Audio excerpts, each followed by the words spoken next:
A variação linguística é a forma como a mesma língua se altera dependendo de determinados fatores, podendo acontecer em 4 tipos. A primeira é a diastrática, ou social, que vem da diferença de grupos sociais que um indivíduo está inserido.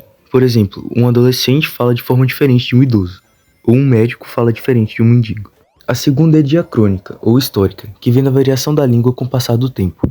É possível notá-la, por exemplo, conversando com a pessoa idosa e percebendo que os termos mudaram com o passar de alguns anos. Um exemplo disso é vossa mercê ter chegado no você que usamos atualmente. A terceira é a diatópica, ou geográfica, que ocorre quando o mesmo item é chamado palavras diferentes em localidades diferentes. Exemplos dessa variação são a palavra tangerina, que em alguns lugares é chamada de bergamota ou de mimosa, e a palavra mandioca, que em alguns lugares é chamada de aipim ou de macaxeira.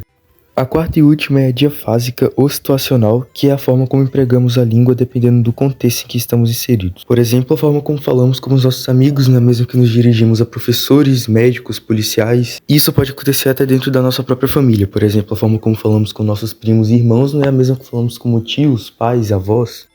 A linguagem é a forma como usamos códigos para transmitir nossas ideias. Pode acontecer por imagem, som, textos, entre outros. Na linguagem verbal, as ideias são transmitidas por meio de palavras, sendo escritas ou faladas. Geralmente as encontramos em livros e placas. Já a linguagem não verbal é aquela que não faz uso de palavras para transmitir ideias. São exemplos, gestos, sons e imagens. São alguns exemplos a placa de não fume, a placa de parada de ônibus e as placas de banheiro masculino e feminino. O sujeito simples está presente quando a oração apresenta apenas um núcleo de sujeito. Por exemplo, eu comi a maçã, em que eu sou o sujeito sendo o único na frase. Já o sujeito composto ocorre quando a oração apresenta mais de um núcleo. Por exemplo, eu e minha mãe fomos à praia. Nessa frase, temos 2 sujeitos, eu e a minha mãe. O sujeito oculto acontece quando a oração não mostra de forma explícita quem é o sujeito, mas dá para entender quem é ele pelo contexto. Por exemplo, estudamos para a prova. Não existe de forma explícita um sujeito, mas dá para saber que estudamos vem de nós estudamos.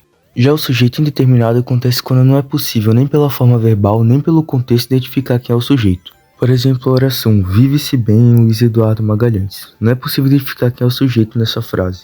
O último é o sujeito inexistente, que acontece quando o verbo da oração não necessita de um agente. Geralmente acontece quando aquela frase se trata de passagem de tempo ou fenômenos da natureza. Por exemplo, choveu muito na última semana.